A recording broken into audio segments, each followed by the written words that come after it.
Here we have the Sulwhasoo Mini Size Gentle Cleansing Oil Cleaner.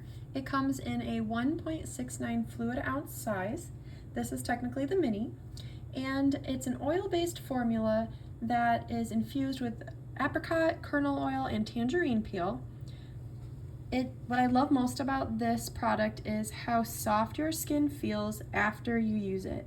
All you do is pump a little bit, it's an oil, into your hands and rub on your face, and it literally melts away your makeup. And then afterwards, all you're going to do is wash it off with warm water and do not use tissues. And your skin will feel so much softer after using this product, and it takes even waterproof makeup off.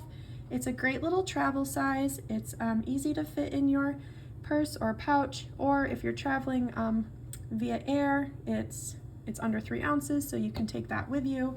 And I think for the price, you're getting a chance to try the product before you would purchase the larger size. This is a great item to use before you use their cleanser, and I've just had really good luck with it, especially around my eye area, getting my waterproof makeup off, my mascara especially. So I think it's a great value for the item and especially for the amount that you get. I hope this helps with your decisions.